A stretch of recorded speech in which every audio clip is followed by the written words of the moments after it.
हिमाचल प्रदेश में आम आदमी पार्टी को लोग एक विकल्प के रूप में देख रहे हैं। भारतीय जनता पार्टी वहाँ पर दो तरह के नुकसान झेल रही है। एक तो कोई क्रेडिबिलिटी नहीं बची है लोगों के बीच में अब ये उम्मीद नहीं है कि भारतीय जनता पार्टी हिमाचल प्रदेश में कुछ करके दिखा सकेगी। हिमाचल के लोगों को बिल्कुल इस बात की उम्मीद नहीं है कि वहाँ भारतीय जनता पार्टी से ये अपेक्षा की जाए कि वो स्कूल पे, अस्पताल पे, रोज़गार पे, बिजली पे कुछ काम करेगी। ऐसी हिमाचल प्रदेश में चारों तरफ से निकल के आ रहा है। और दूसरा, अब आम आदमी पार्टी की बढ़ती लोकप्रियता से घबरा के जिस तरह से बीजेपी अब बौखलाई हुई है, जिस तरह से छटपटा रही है और वो आम आदमी पार्टी के ऐसे लोगों को भी पार्टी में शामिल कर रही है जिनको पार्टी खुद निकालना चाह रही थी। वैसे में बीजेपी के जो सीरियस कार्यकर्ता हैं, जो सोचते थे हिमाचल के लिए कुछ हो, उनको भी अब लग रहा है कि अब उनकी पार्टी कुछ नहीं करेगी, तो वो अब बड़ी संख्या में छोड़ के आम आदमी पार्टी ज्वाइन कर रहे हैं। और भारतीय जनता पार्टी पूरी तरह से बिखर चुकी है। वहाँ पे हरमेल धीमान भारतीय जनता पार्टी के वहाँ 30 साल पुराने नेता हैं। उन्होंने भारतीय जनता पार्टी छोड़ के आम आदमी पार्टी ज्वाइन की है। उन्होंने, हरमेल धीमान जी ने राष्ट्रीय कार्यकारिणी में एससी विंग संभाला है, हिमाचल में भी संभाला है और राष्ट्रीय कार्यकारिणी में भी एससी विंग संभाला है। वो अपने डिस्ट्रिक्ट लेवल के, अलग अलग लेवल के, डिस्ट्रिक्ट लेवल के बहुत सारे 20 नेताओं के साथ आम आदमी पार्टी में शामिल हुए हैं। और अब 1000 नेता उनके अलग अलग ब्लॉक लेवल के और डिस्ट्रिक्ट लेवल के और भारतीय जनता पार्टी के शामिल होने जा रहे हैं, इस उम्मीद में कि भारतीय जनता पार्टी से अब उनको उम्मीद नहीं है कि हिमाचल के लिए वो कुछ करेगी। वहाँ पूरी तरह से बिखर गई है उनके पार्टी की उम्मीद, हिमाचल के लोगों की उम्मीद पूरी तरह से टूट गई हैं। 1000 लोग और वहाँ पे शामिल होंगे।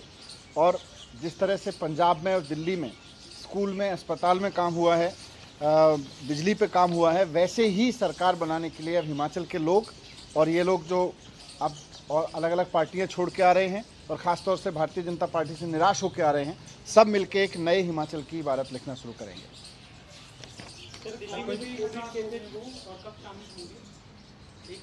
ये बस अब कुछ दिन में शामिल होंगे। कई भारतीय जनता पार्टी के और बड़े नेता भी हमारे संपर्क में हैं। हाँ, तो वी आर वर्किंग, क्योंकि अब वहाँ हिमाचल के प्रति एक और एक्टिव डेडिकेटेड लीडरशिप को वहाँ खड़ा करना है। क्योंकि अब वहाँ बहुत एक्टिव हुए हैं, तो धीरे धीरे पार्टी बदलेगी वहाँ पे। तो फिर दिल्ली के स्कूलों में भी अब कोविड के मामले सामने आने लगे हैं, क्या कुछ स्थिति है? कुछ स्कूलों में कितने मामले मिले? देखिए, कोविड के ओवरऑल दिल्ली में देखें तो मामलों में थोड़ी सी बढ़ोतरी हुई है, पर अभी तक इसमें कहीं भी कोई ऐसी चिंता की बात नहीं है, क्योंकि हॉस्पिटलाइजेशन नहीं है। ये जो वेरिएंट है ये भी ओमिक्रॉन जैसा है, ओमिक्रॉन के उसी पे है। और अभी तो इसकी जीनोम सीक्वेंसिंग और इन सब का भी होना बाकी है कि ये पुराना ही वेरिएंट चल रहा है क्या। तो कहीं से भी हॉस्पिटलाइजेशन बढ़ने की खबरें नहीं आ रही हैं। पर अब क्योंकि कोविड है और हम सब बार बार कहते हैं कि पिछले 2 साल के बाद अब हम सबको कोविड के साथ जीना सीख के आगे बढ़ना है, तो कहीं कोई ऐसी टेंशन की बात नहीं है। कुछ स्कूल से मैं लगातार नज़र रखे हुए हूँ, किसी भी स्कूल में कहीं एक भी केस आता है किसी टीचर या किसी एक बच्चे को, तो उस वक्त स्कूल भी हमको रिपोर्ट कर रहा है और हम भी स्कूल को जो भी दिशा निर्देश हैं इंडिविजुअली दे रहे हैं। मैंने अपने एजुकेशन डिपार्टमेंट के ऑफिसर्स को कहा है कि अभी 2-3 दिन की छुट्टियां हैं, इस बीच में केसेस पे नज़र रखते हुए एक जनरल गाइडलाइन नए हिसाब से बना के स्कूल्स के लिए जारी करें। तो कल तक हम एक गाइडलाइन भी जारी करेंगे। सर, अब तक किसी स्कूल में ऐसे मामले आए हैं? में कितने केसेज आए? बहुत एकाध केस कहीं से आ रहे हैं, अभी तक कहीं इस तरह के ज़्यादा केस नहीं आए। कहीं किसी टीचर को हुआ है, कल भी एक स्कूल शायद ऐसा या 2 स्कूल ऐसे हैं जहाँ 1 या 2 बच्चों को हुए हैं। सर, कुछ प्राइवेट स्कूलों में फीस बढ़ोतरी को लेकर भी पेरेंट्स जो हैं वो लगातार प्रोटेस्ट कर रहे हैं, तो कह रहे हैं कि प्राइवेट स्कूल में मनमाने तरीके से फीस बढ़ा रहे हैं। देखिए, दिल्ली में हमने 2015 के बाद से प्राइवेट स्कूलों की फ़ीस बिल्कुल नहीं बढ़नी थी। यहाँ तक कि 2016-17 में जब बहुत सारे स्कूलों ने फ़ीस बढ़ाने की मांग की, तो हमने सबको कहा कि हम आपके खाते चेक करेंगे। हमने ऑडिट कराया सारे स्कूलों का, जिसके पास भी पैसा बैंक बैलेंस में, उनकी एफडीज़ में रखा हुआ था, उन्होंने फ़ीस का मोटा पैसा लेके रखा हुआ था, किसी को हमने फ़ीस बढ़ाने की इजाज़त नहीं दी। 2017, 17, 18, 18, 19, 19, 20 फिर दोनों कोविड के ईयर्स में किसी को इजाज़त नहीं दी। अब कुछ स्कूलों के जहां हमने पूरी चेकिंग करा के कि उनके पास अब कोई पैसा नहीं है और उनको पैसा थोड़ा बहुत बढ़ाना पड़ रहा है, तो उनको बहुत लिमिटेड, किसी को 2%, किसी को 3%, बट बहुत मतलब इक्का दुक्का स्कूल है।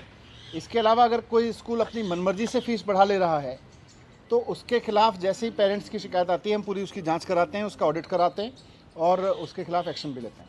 ये जो बच्चों में कोविड मिला है, कितनी उम्र क्या होगी, आयु वर्ग की? इससे कोई उम्र का फिक्स नहीं है, अलग अलग स्कूल से अलग अलग उम्र है। कुछ नंबर ऑफ स्कूल्स का कंफर्मेशन है या कितने केसेस हैं? अभी मेरे पास में 4-5 स्कूल से ही पिछले 4-5 दिन में ऐसी सूचनाएं मिली कि किसी टीचर को हुआ तो उसने इंटीमेट कर दिया, या कुछ इस तरह किसी एक बच्चे को हुआ तो पेरेंट्स ने इंटीमेट कर दिया, स्कूल में आए हुए बच्चे को नहीं। मनीष जी, कल जो हेल्थ बुलेटिन का डेटा है उसके मुताबिक 12,000 तो अभी है या कि अभी नहीं, मैंने कहा कि अब हमको कोविड एग्जिस्ट करेगा और उसके बीच में हम सब अपना काम कैसे करेंगे और ज़िंदगी को आगे कैसे बढ़ाएंगे, उसके रास्ते निकालने हैं। तो अब मुझे लगता है इतना पैनिक में रहने की ज़रूरत नहीं है, पर बहुत अलर्ट रहने की ज़रूरत है, पैनिक की ज़रूरत नहीं।